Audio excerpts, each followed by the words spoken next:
Okay, so the second of the unit testing exercise is based on this Willie card game, right? You notice it's written in such a way that it assumes you're starting from scratch, but of course you can just continue on from the work you did with exercise one under unit testing here, where you started off the basic Willie class and found that bug, right?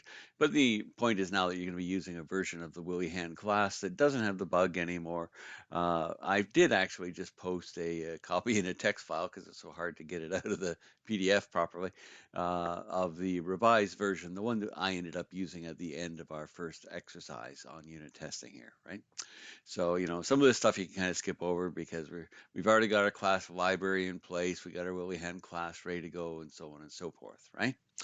Okay, so coming down here, what we're focusing on next is the idea of, and you did this in the tutorial that I assigned, that walkthrough on unit testing.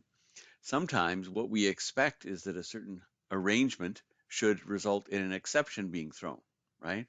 So we might use the expected exception attribute, or there's probably a little more flexibility using a try catch and checking for the specific exception in our catch block, which is the technique focused on in the online tutorial. All right, so what we need to do is we have got a unit test project up and ready to go for our Willie Hand class, right? So we need to modify the constructor. The idea here is right now, you could pass any integer values you want, right, for card one and card two. And, it might be able to do its best to try and calculate a Willie, but, really we should be catching or trapping the situation, because the idea with the class library is it's going to be rolled up and reused, right, code reuse in multiple circumstances. So, we might be doing quite a bit expanding the capabilities of our Willie game and so on and so forth. And we want this class as a unit to stand on its own and always be valid, right? So as part of the definition of what Willie hand class should contain, there should be no cards, right, below a certain value, and no cards above a certain value in terms of the integer values, right? Because king is the highest card, so that's 13. So anything above 13 would be invalid, right? Um, for card one, the minimum value you could have would be the ace, right, which is 1. And of course, it's a little different for card two because we have to allow the possibility of a null there instead, right? But the idea is that we need to create an argument out of range exception. I mean, that's the type of exception that makes the most sense to me because we're getting a value outside of the allowable range. So here, oh, by the way, all I did is I completed all the other use cases. So we have all 10 of the use cases in place here. I did that just so when I post this code, it's a complete example based on the instructions, right? Okay, so coming back to Willie Hand itself, okay? So this is the version that we left it with, right? So basically we have card one and a nullable int for card two where we get value or default and everything works fine and all of our tests are passing and we're very happy. Of course, you see we did fix the bug, which was necessary for all the tests to be able to pass, right? And give us the expected values for each one. Okay, so the idea here is in the constructor, then we want to be able to test for values out of range, but as well to make sure we're looking for the same expressions, descriptions of the error, it's a good practice to use these public constant strings, right? So I'm going to say card value too low, invalid card too low and too high, right? And there we go. So, if you want, you could say, even expand it further, say first card too low, second card too low, have 4 of them, right? But yeah, I'm going to do a bit of a balance here and say card too low or card too high. All right. And then here in the constructor, here is where then actually I would do it after this point in time. Might as well get the values because that way we can work with this internal variable for the straightforward integer for card two rather than the nullable int and wait for after that, right?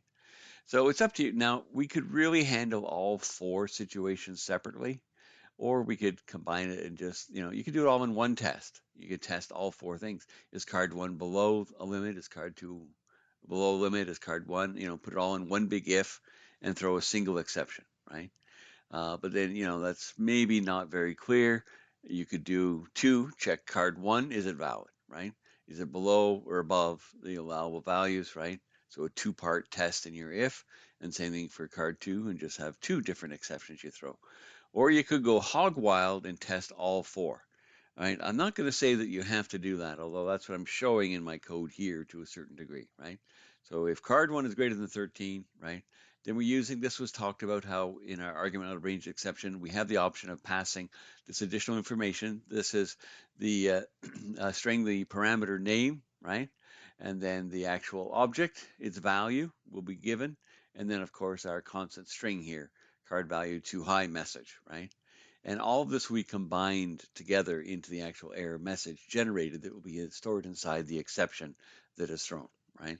So this is kind of, it's almost overkill. I'd probably be tempted to just do the, the one if and just check that card 1 is, if it is it less than 1 or is it greater than 13. But, I just thought I should go the full hog, eat the full hog here and burp it down. All right, so there we go. So here's now I'm just using my 2 messages. If you wanted, there you go. I could use the 4 separate messages and then have a unique one, but I can always check for information coming from this as well. All right, so that gives you my exceptions. So how do I know that they actually work? So let's coming back to, notice we're still working in the Willyhan class, right? So a normal approach then is to work with our Willyhan tests, right, where we're testing in particular the Willyhan class. All right, so I've got all my regions set up here, so I can just shrink them down. And, perhaps I should actually start a new region, right, for the new set of tests. So I'll just create the region for exercise 2, part A, and then we'll get to part B a little later on. All right. So what do I want to do here? Well, use case A1. Let's go back to the instructions for a moment. All right. In this part, A1 is I'm just using 7. It's a middle of the road card. We're really just testing the validity of card 2, right, at this point for these use cases. So this is an example. I should actually talk about this for a second. Boundary testing. Whenever there's a change of behavior, right, when you expect something to happen above or below a particular value, we often call it a boundary value. It's good practice. In fact, it's considered part of normal practice for unit testing to always test just at that boundary, right? So it takes 2 tests, one to be at or above the valid, right? Or the, it's not always a matter of valid, where a change of behavior happens, and one immediately below, right?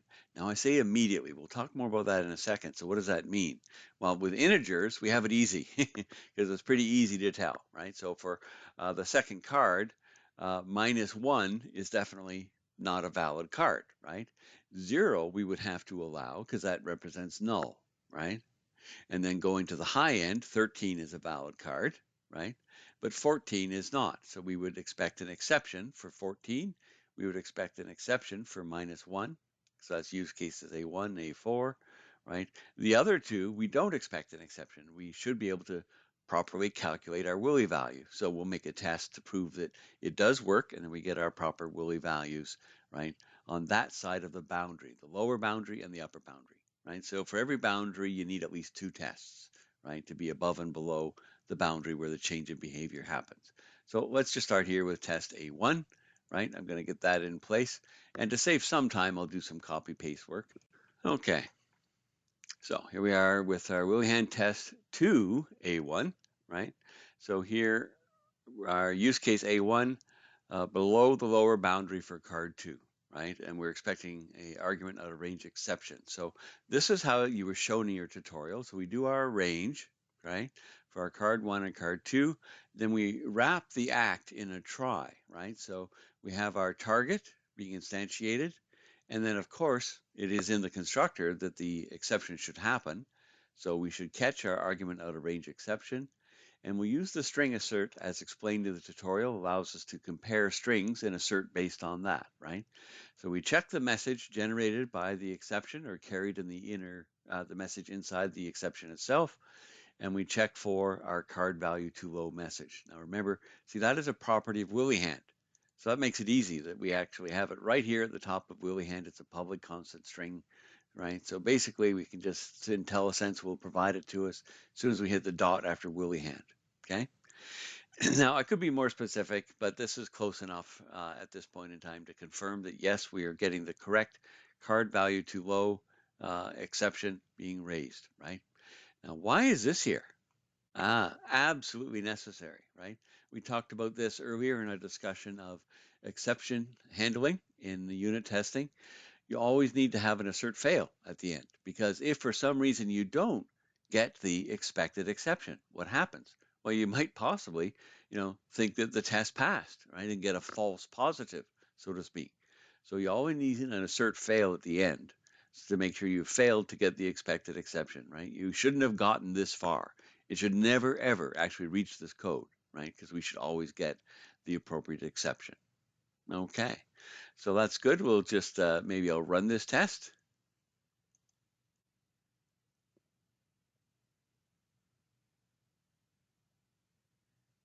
And oh, there we go. So it finished, right? There's our test 2A1, right? So it passed.